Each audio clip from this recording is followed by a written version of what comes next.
We are so honored that you are all here. So tanse, everyone. My name is Michelle. I am joining from Amiskwaciwâskahikan Treaty 6 territory. We would love to hear. You can put in the chat box. We got a good group today. Put in the chat box where you were joining from. We always love to hear that. So I'm in Edmonton, Treaty 6 territory. You know, I'm a Treaty 4 gal. My roots are in Saskatchewan, so I always acknowledge that I'm a guest to these lands. And it's beautiful, beautiful lands.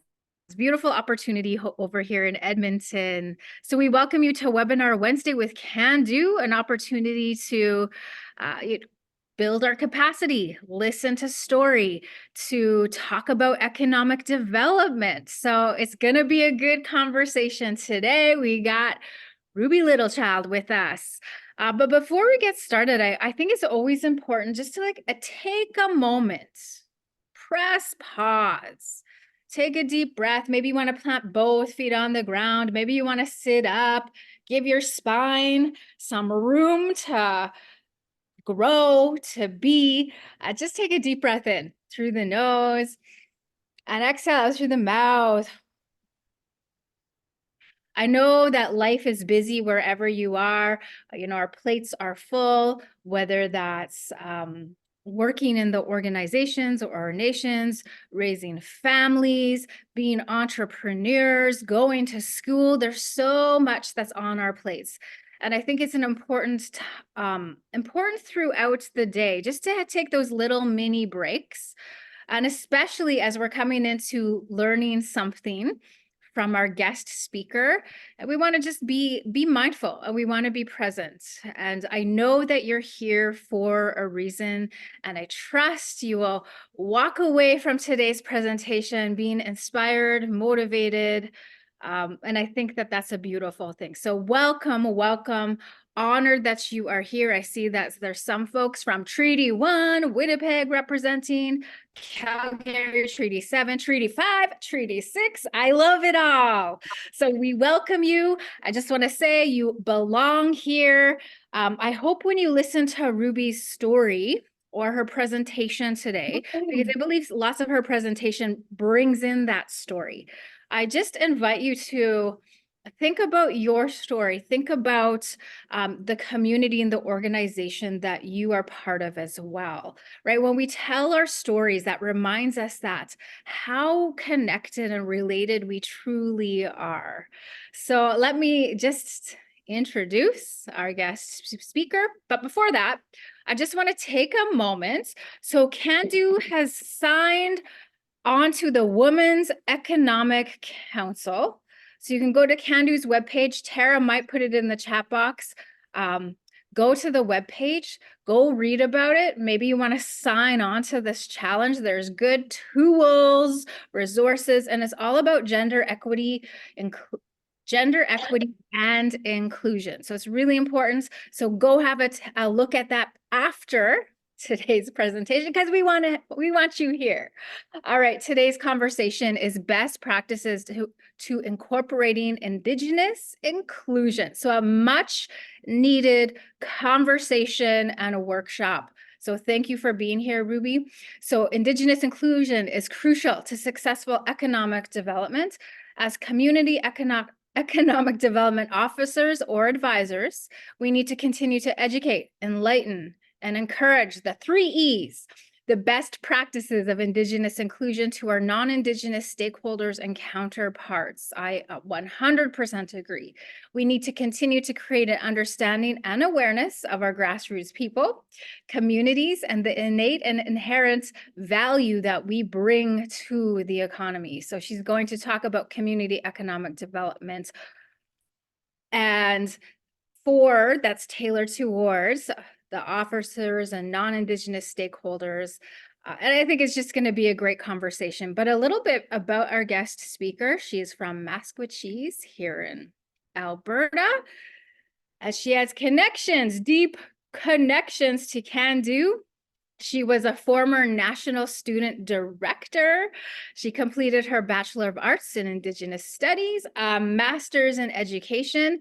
And check this out, an MBA, a master's degree in business administration. So she's a powerhouse. Here's this strong, educated Indigenous woman who's going to lead us this afternoon. She believes training, education, healing, reconciliation, respectful relationships, business development, collaboration, stakeholder engagement, and the understanding of historical and cultural awareness are key factors in successful Indigenous community economic development. So we are honored. There's so much more I could say about her, but we are honored to have you in our midst to teach us, to lend us your knowledge, and share the wisdom that you've learned along the way. So we welcome you, Ruby. We thank you so much for taking a little moment of your day to come spend with us. So I'm going to pass this virtual mic off to you. If there are any questions along the way, put in the chat box. I'll make note of it. We will have opportunity at the end for any questions or comments. So Ruby, welcome. The floor is yours. Thank you, guys. Ruby Littlechild, I'm from Musqueam. My spirit pre-name is Kiheo Piheso Isqueo, Eagle Thunderbird Woman. Eagle Thunderbird Woman. I come from the Wandering Spirit bloodline. So in 1876, Big Bear agreed to Treaty Number 6 on our behalf. He had a spiritual warrior named Wandering Spirit, and that's my bloodline. I've learned lots from my healers and throughout the years about our history and I've been taught by elders that we were spiritual people first and foremost before colonization 147 years ago.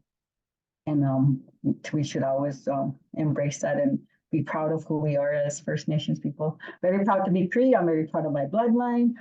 Grew up on the res for the first years of my life, but I had a transitory upbringing into them.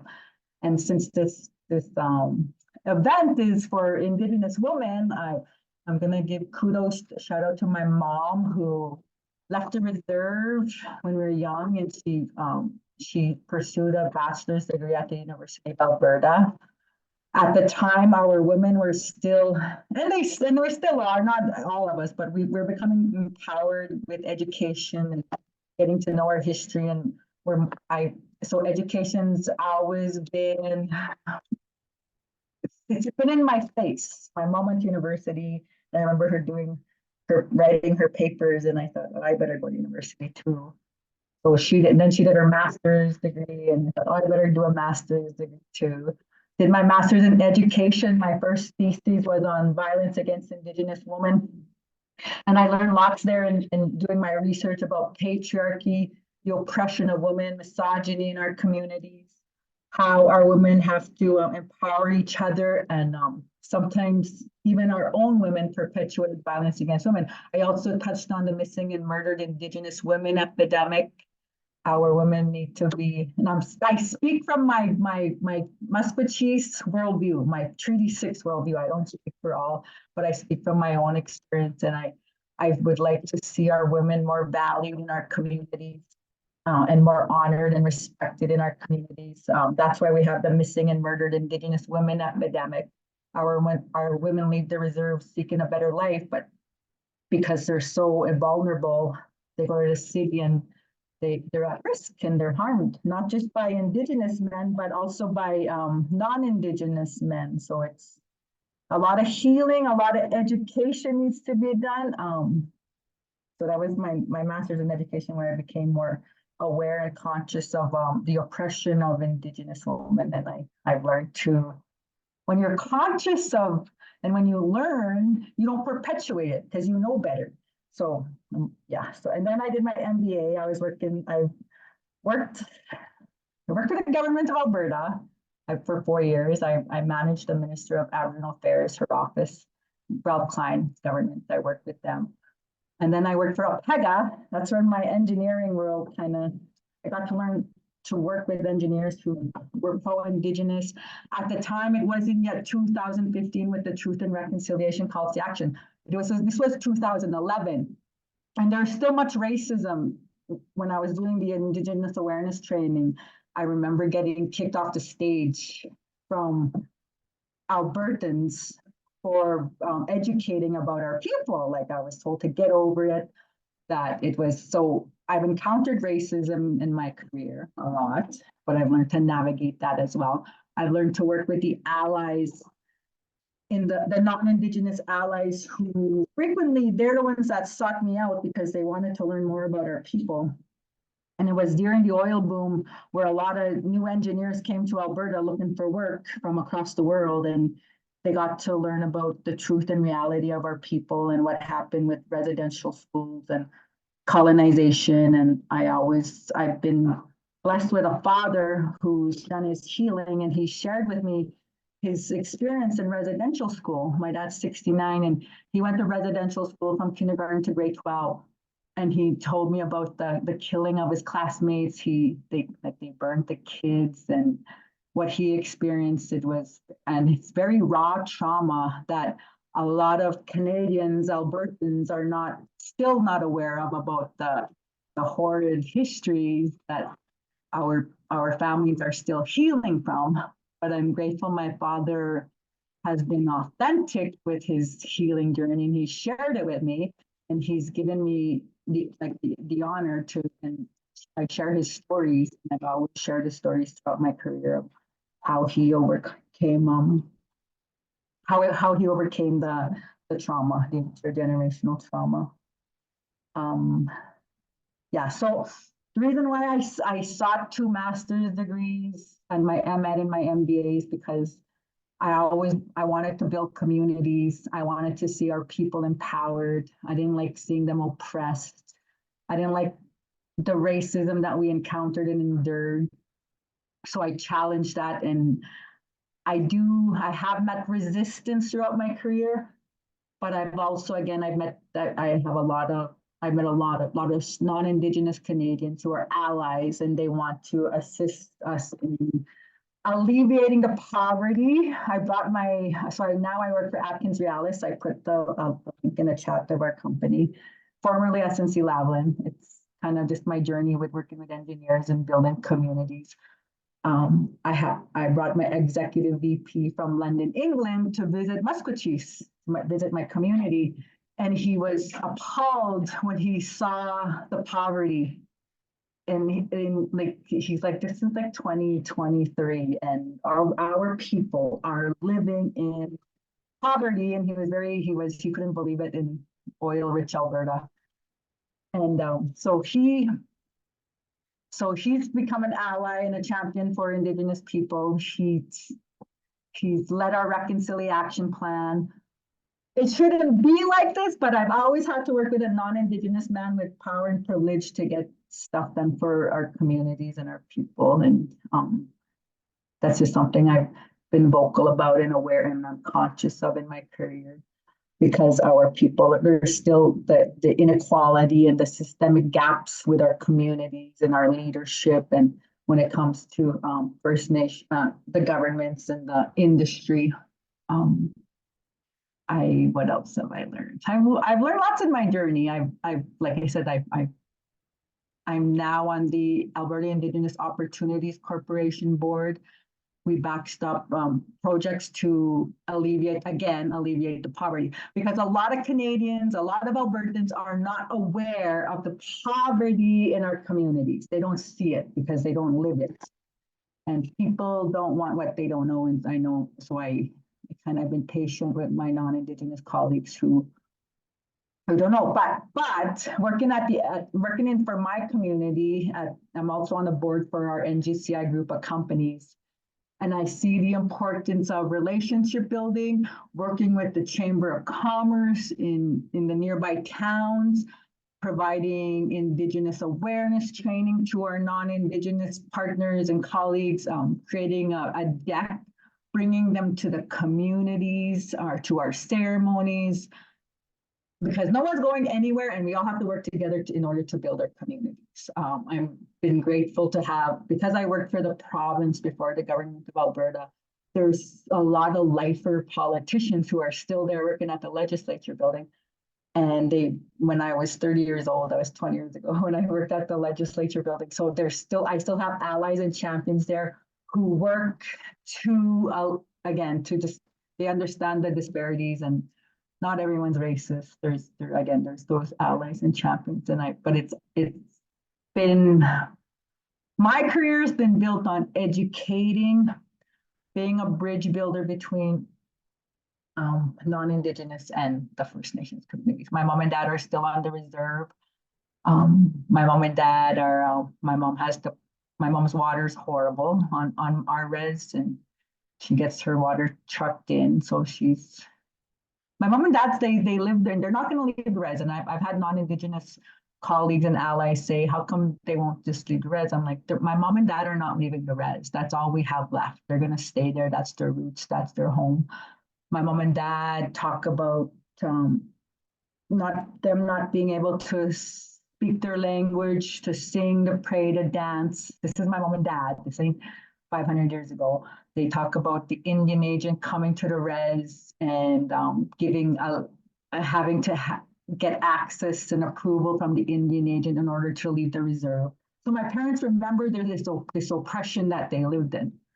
So again, and it's like raw stuff. It's not 500 years ago. This is my mom and dad who experienced residential school. I went to residential school. I went to Blue Quills for 3 days, but I ran away. My mom moved into the city, and I wouldn't go to school. I could not assimilate into the city life because she made us leave the res. So, and she said, well, if you don't go to a white school in the city, you're going to the residential school. And she sent me to Blue Quills, and I hated it. And I said, okay, I'll go back. I'll go into the white school in Edmonton, and I'll assimilate, try, which is why I ran away and decided to try the city life. Again, it was a transitory upbringing. My parents both speak fluent Cree. That's what I love about them. They both speak it fluently. They talk with each other. However, they didn't teach it to us. But I understand it when I'm sitting with them and I hear them talking. And I told them that. I remember telling them, that if I knew my language, having the education I have, I said I'd be so powerful. And they said their hearts just dropped because they didn't teach us, because they were taught to be ashamed of being in First Nations and Cree and who they were. My dad talks about my dad, his parents were strong Catholics, and they would have nothing to do with the Sundance Lodge or the powwow. And then when my dad's parents passed away, he saw that as an opening for him to go to the Sundance Lodge, and that totally transformed his life and changed his life, because they weren't, again, there was a lot of missionization, and I don't want to. I respect the Catholic Church and what they stand for, because there is goodness in it. But I understand where my dad was coming from. But I always feel, as Indigenous people, we have to embrace our identity first and foremost in order to make change. I'd like to think that I can work with non-Indigenous professionals because I'm rooted in, I know my roots, I know my identity, I know my lineage, and because I have that, I can go out there in mainstream and talk truth and educate and create social change. Again, there's a lot of poverty, and I've how do I say this? I tend to, because I work with industry, I walk a fine line, because because I feel as a First Nations woman who's educated, I have an obligation to speak up for our people and act in the best interest of our people. But I also, because because I'm into the business and creating an ROI as well, I have an obligation to make money too, and to hustle harder. So I walk this fine line of building respectful relationships with communities, and making sure and ensuring my colleagues across the company and the business units know how to work with and engage Indigenous peoples. And I make sure that they do it in a respectful, honorable way. And they've, a lot of my colleagues they face challenges working with communities because of unconscious biases. And I'm patient. Again, I'm patient when I provide education, when I bring my colleagues to build communities, I have to be patient with all sides. So that's what I think that's one of the biggest learnings in my career was to be patient with non-Indigenous and Indigenous people, and to learn, keep learning myself. With I'm very big on for me to keep learning and to approach this because the world's evolving, and I can't get left behind too, which is why I keep seeking higher education. Anyway, I think questions I tend to get.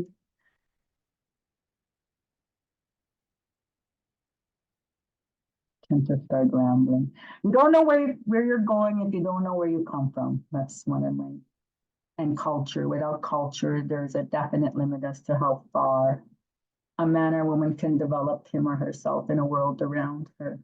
Without your culture, without that strong line from our forefathers, no man or woman knows who he or she really is. If one does not know who she or he is, he or she cannot possess pride or dignity for himself or his people.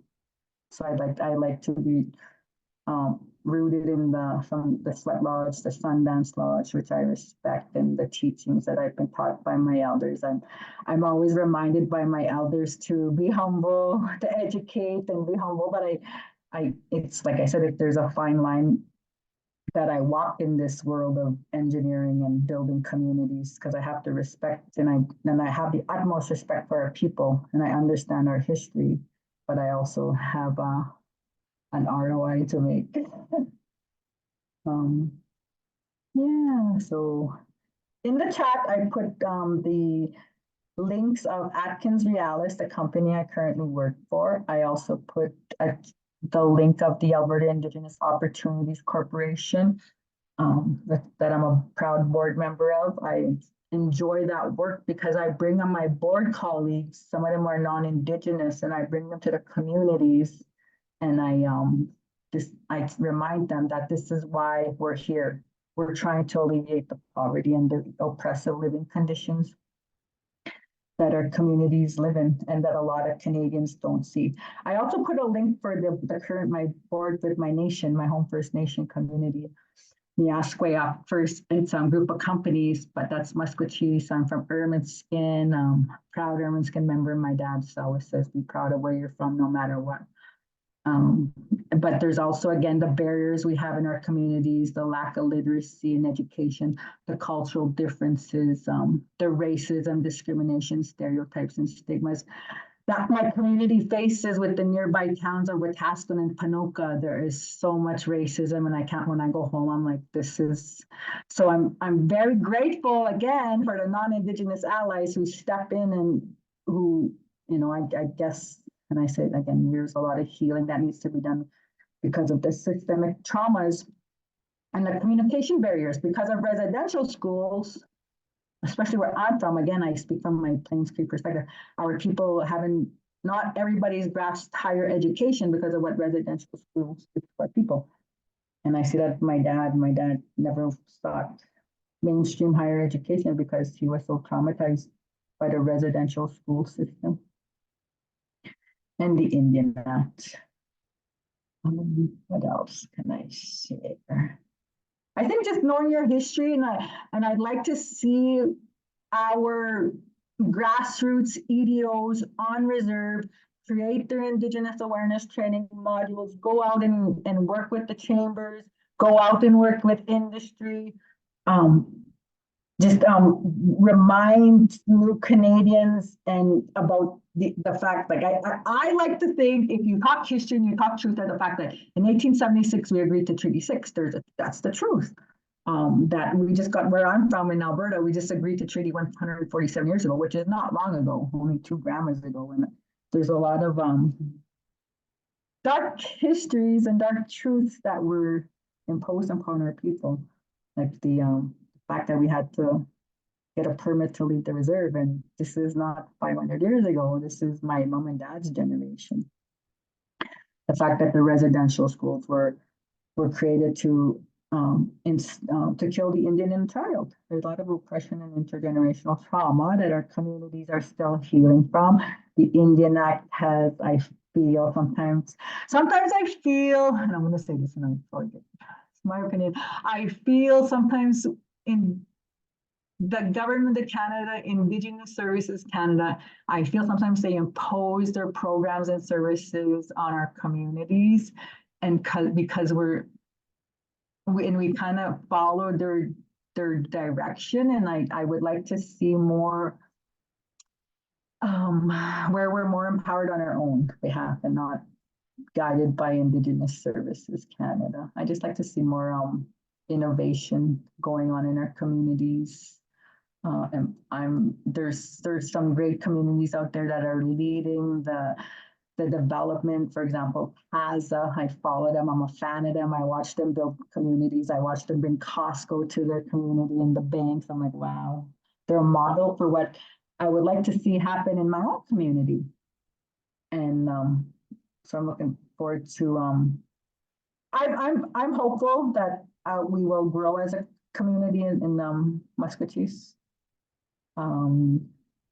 Yeah, I think I'm talking away. Okay, any questions?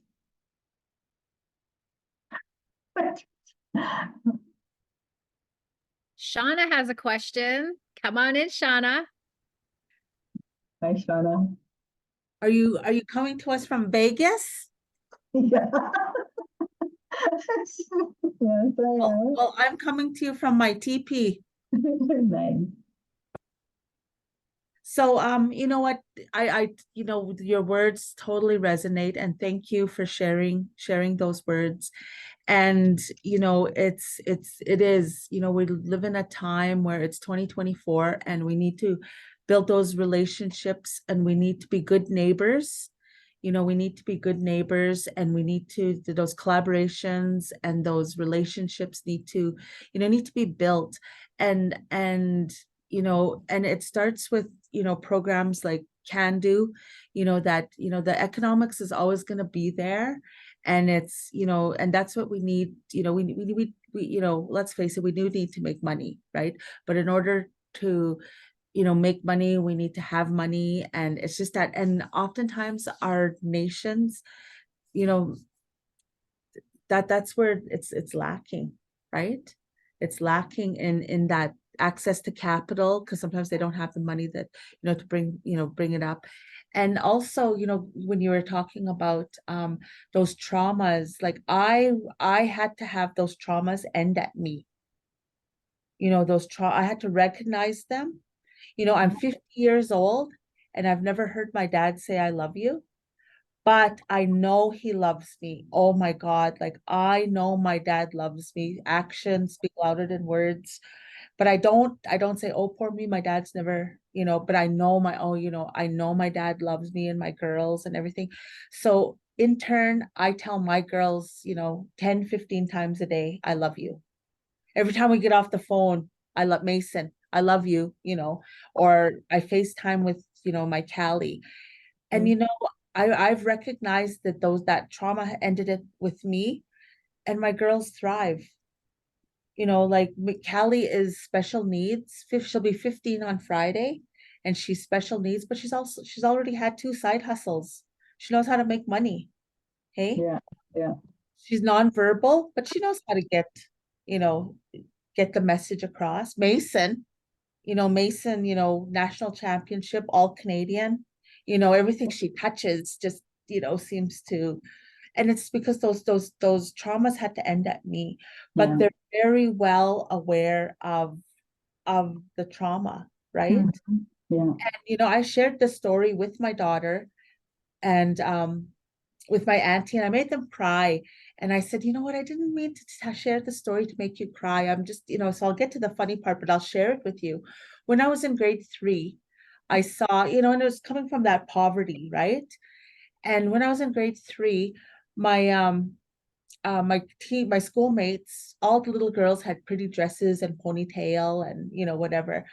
So one day I went to school and I got teased because I pretended my nightgown was a dress, and I Uh-huh. wore a belt with it, and I wore my ponytails, and I pretended that my nightgown was a dress, and I got teased and whatever. But to me, it was like I just wanted to be pretty, right? So I was telling this story to my Mason and to my auntie, and they started to cry. And of course, if you know me, I was like, why are you guys crying? I invented pajama day. I'm pretty darn sure I invented pajama day. So, we joked about that. But of course, those poverties and not knowing, but even as a kid envisioning, like, you're hanging on to some of those confidences, hey? Yeah. Now my children live a totally different life than I did. But again, those traumas had to end at me. Mm-hmm. Yeah, so thank you for your words, Ruby. You're welcome. I'm big on higher education too, and I tell my daughters that because I feel that's the only way as women, Indigenous women, and because we're like, I was a single mom with the poorest social demographic are the First Nations single mom. And which is why I push education, because I don't have white privilege. I don't have male privilege, which is why I had to get the 2 master's degrees in order to survive in the city and living off reserve. And there's still barriers. There's still barriers there. And I'm very vocal about them when it comes to these non-Indigenous companies and corporations and organizations who don't empower our marginalized women enough. I'm very lucky and grateful that I work at the level I do at Atkins Realis. I'm at the corporate level, but I had to, again, I'm thankful for the allies who supported me and who saw my education and valued it, because my education is it's valuable to me because it's carried me. Not everyone's pro education, so I don't like to. I'd like to be humble about my education, but I had to seek higher education in order to survive off reserve. I remember being a manager at a downtown college, and my boss only had a bachelor's degree, and she was a Munia woman, a white woman. And I said, you only have a bachelor's degree? And she said, yeah. And I said, I have 8 years of university, 2 masters. And I said, and just to be a manager, I said, I've had to work 10 times as hard. And I don't need to go into victim mode because I'm not going to go into, but I'd like I would like to see more shifts in mainstream society where our women are promoted and valued in these non-Indigenous organizations and corporations. I'm very grateful to be where I'm at, working in the fact that my education Valley, but I'd still like to see our women more empowered and celebrated and respected more, not just in our communities, but in mainstream as well. There's space there for us, and I would like non-Indigenous leaders to make that space because we have so much to offer as non-Indigenous women. We're the caretakers, we're the nurturers, we're the providers, we're leading we're raising children, we're raising daughters and granddaughters, and we're trying to break this missing and murdered Indigenous woman cycle of violence against us. And so, but yeah, there's different players. The systems have to change as well. If they want us, like the misogyny has to start, the patriarchal attitudes have to stop, where women are not. I could go on and on, but we need our women more educated in the STEM programs, in math and science. And because I came from trauma, I remember wanting to be a social worker when I was young. I was like, oh, I'm going to go into social work because I wanted to heal my own trauma because growing up on the res and being exposed to the dysfunction, my mom and dad were raised, they came from residential schools, they came from day schools, my mom came from foster care as well. So I would be lying if I said I wasn't exposed to it, but I was exposed, which is why when I was young, I'm gonna be a social worker. I'm gonna go out there and save the world. But then I realized that when I did my first degree, my bachelor's was in human ecology and family studies and Indigenous studies. But I realized that it's exhausting when you're trying to heal your own trauma and you're trying to save your own people. It's kind of, and I remember questioning myself after, and I thought, why do I want to be a social worker? How arrogant of me to think I could save so many people. So it made me, I double checked myself. And then I did my first thesis on violence against women and the empowerment movement because I wanted to, because there were so many barriers I saw for Indigenous women, me working in mainstream, working with engineers. I realized that we needed to be more empowered. We needed to find our voice. I needed to, which is why when I did the research, I learned so much about patriarchy and oppression, why our women were last on the ladder. My MBA, so I was working at Northwest College and I was hired to manage the Alberta Indigenous Construction Career Center from the government. It was government funding, and because I realized I needed to do an MBA because they wanted me to create value, a social value in our Indigenous men and our Indigenous clients. So I thought I can't give what I don't have, so I have to empower me and learn business. Actually, my highest marks doing my MBA were corporate finance and venture analysis. When I applied myself, I'm smart. So I did that, but I had to create value, and I met all these Indigenous men. They all flocked to the city. They wanted to work. We were building partnerships with construction companies. Construction companies were hiring our men and giving us money to keep training in them, and so we did that. That was a really humbling learning experience for me. And I realized again that trauma was in my face. My colleagues, my clients, they had so many barriers, and a lot of them didn't even know their own history. They didn't know about residential schools. They didn't know about colonization. They didn't know about treaties because their mom and dads never shared that with them. And I realized how again our people are oppressed and how numb and we're numb to we're numb to our trauma, and we weren't sharing our histories with our children. And that's what I saw in my clients, because I would do life skills 101 and Indigenous history 101 with them. And like I said, a lot of our own people are not even aware of colonization and residential schools and the impacts it's had on us. So I think that's what our people have to do too, is really understand the history and embrace it, no matter what, the good, the bad, and the ugly, because that's why we thrive today. We're very resilient people, and I think we have to just make peace with the negative parts and discover and be proud of our resilience as Indigenous people. Sorry, I start rambling. So we have a question, Ruby. We have a couple of questions, but the first one is from Nikki. Can you recommend an allyship training for non-Indigenous folks? So my boss in England, he loves the University of Alberta courses. The Indigenous course, there's a stigmas and stereotypes course, challenging unconscious bias courses.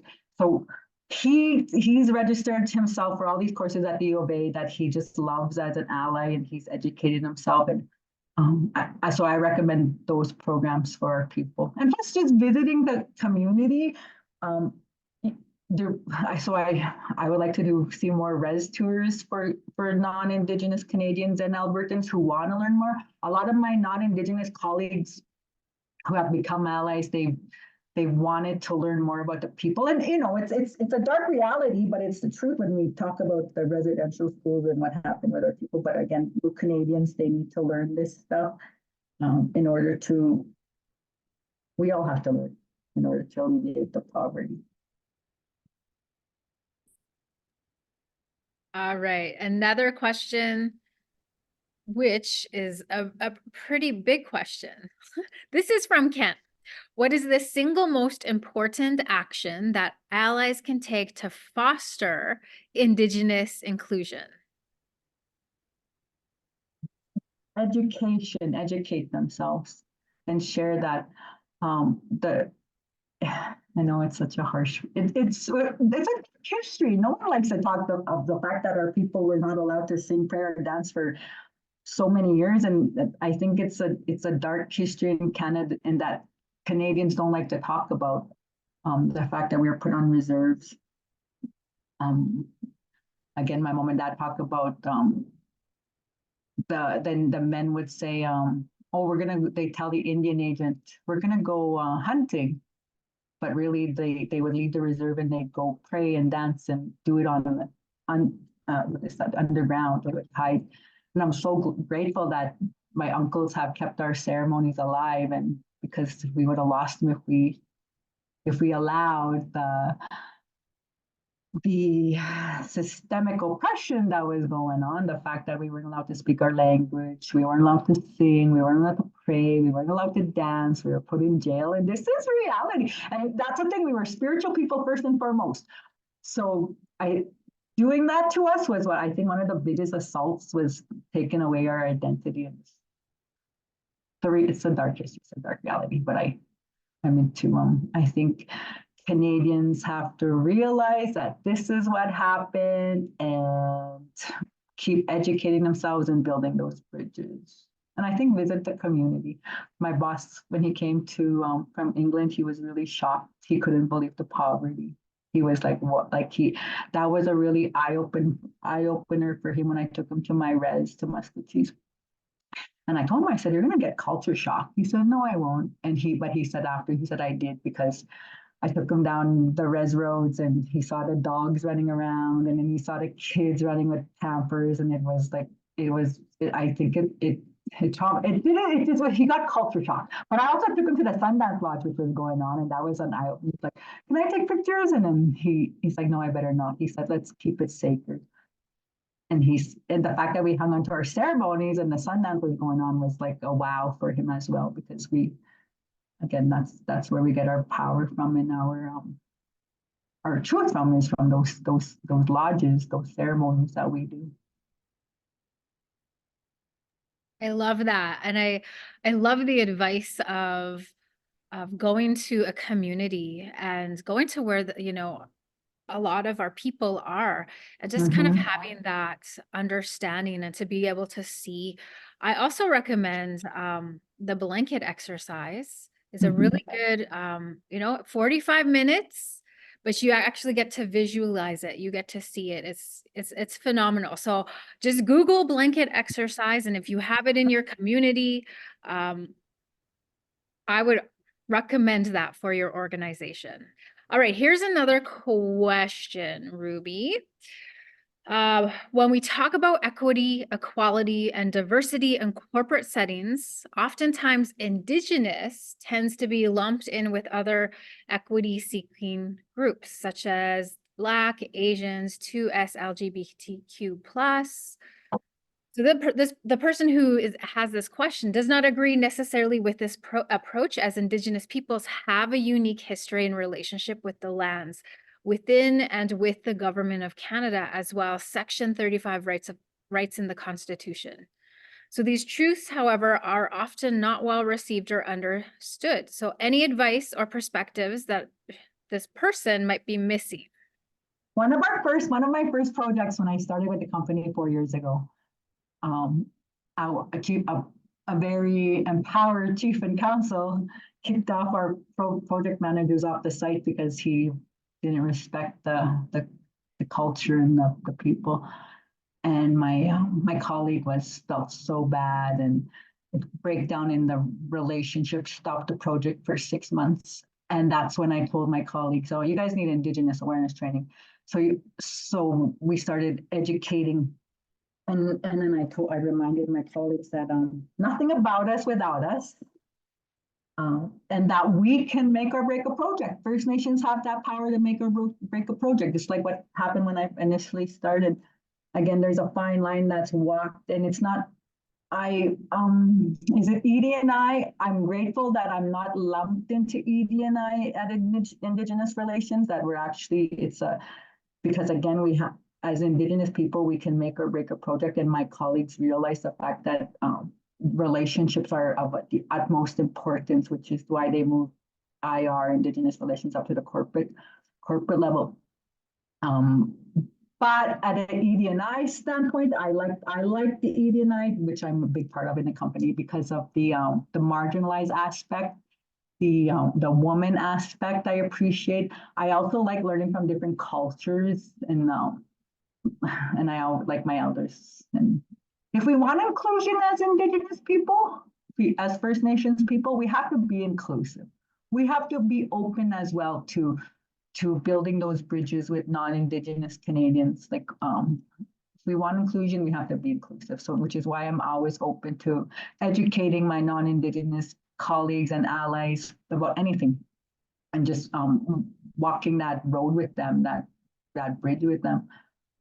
Because there are sincere people. Not everyone's racist, I know that, but there's those, and the more we all learn as people, the more we can advance society and alleviate those systemic gaps in our communities, and empower our communities, build our communities, work and partner. We have to partner. There's no way we're gonna alleviate poverty if we don't work together.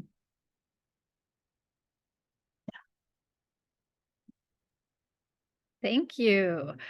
Are there any other questions for today's guest speaker? We'd love to hear from you. Oh, are there any resources or programs that are specifically focused on empowering or supporting Indigenous women that you are aware of or that you could recommend? I'm ready There's to take notes. There's the IAW, Institute for Advancement of Aboriginal Women. They're an organization in Edmonton who help empower Indigenous women. They acknowledge the work we've done. What else? The National Women, it's NWAC, National Women's and Aboriginal Committee. It's another national organization that empowers and supports Indigenous women in their quest for equality. I think that starts at home too, though. I think because we're matriarchal people, and again, we're having to heal the traumas of, like, my mother was very oppressed, and I understand why she wasn't able to empower me and celebrate me like I wanted her to, because you can't give what you don't have. So my mom was pretty broken and disempowered as an Indigenous woman, but she did leave the reserve to go to school. That's the best thing she did, was and that she paved that way. And she said, like, she showed me that women can function and thrive off reserve. And I'm grateful that she taught me that. But as women, we have to empower ourselves. We have to celebrate ourselves in order to empower our daughters and lead the way. I'm also big on fathers, because I give my dad a lot of credit for who I am today. My dad raised me, he empowered me, he celebrated me, he went to residential school, but he's always been a father. Even though he comes from trauma and what he endured, he still always maintained that respectful father-daughter relationship with me and empowered me. So I give him so much credit, and I would like to see our fathers keep empowering our daughters as well, to break those cycles. Yeah, I think that relationship is so important. Shauna, you have your hand up? So Ruby, when you do your awareness and your your talks, and you mentioned about Osprey being maternalistic, Yeah. and but we come from a country that pushed that whole paternalistic policy, right? Oh, we're gonna show the Indians how to be and how to act and that. Yeah.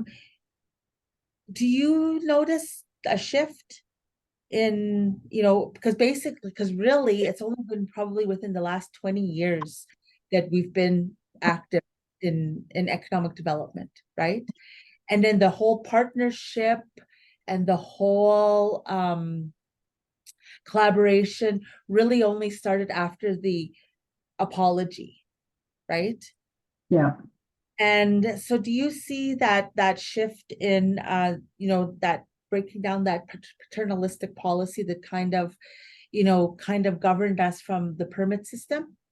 Remember, and that was only in the 60s. Like, that seemed like that's my lifetime that we've been that we were able to leave the res, right? Yeah. So in your travels, in your conversations, do you see that shift?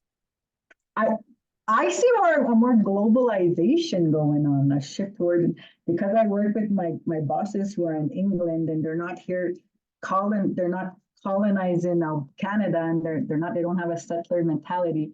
I find that's why they're so keen to empower and build Indigenous communities. Because so I see more, I'm lucky that I get to see it from a global aspect and the shifts that are occurring.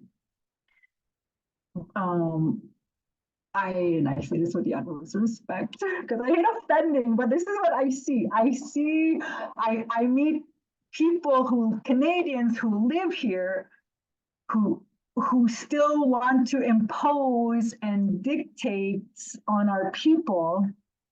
And it's those who are, yeah. But then I look at my bosses who are not here living in Canada, but they're so keen on empowering our people. And I'm like, wow, they're not even here colonizing. They don't have that settler approach. And that's what I see. That's a shift I see. And I'm like, wow, because I see the world changing and growing and evolving. And don't be apologetic, because I think that it's time that we start being loud and we start taking those spaces back. Yeah. Especially as women, we have to start taking those spaces back. Good stuff. I'm glad I tuned in. Thank you. Buy me something. Just kidding. So Ruby's in Las Vegas because there's a gathering there, right? Reservation Economic Summit. There it is. All right. Well, I always love when Shauna comes in and brings her wisdom and brings the question. So thanks, Shauna. Thank you, Shauna. There is another question from Ken. Is there a place for Indigenous community to take a greater challenge to share the Indigenous worldview and basic principles? I think there is.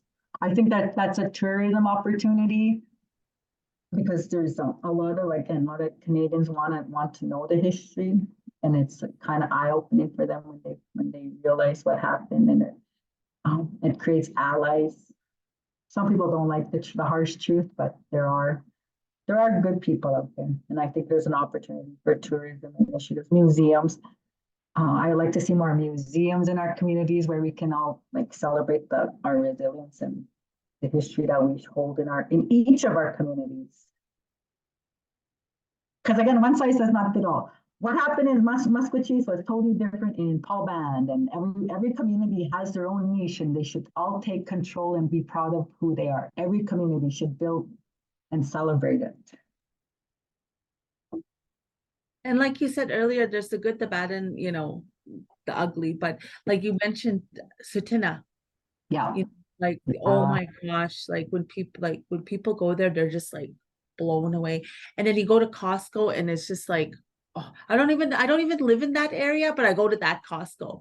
And it's why do I come here? It's always so busy and packed, but still you're proud, hey? Yeah.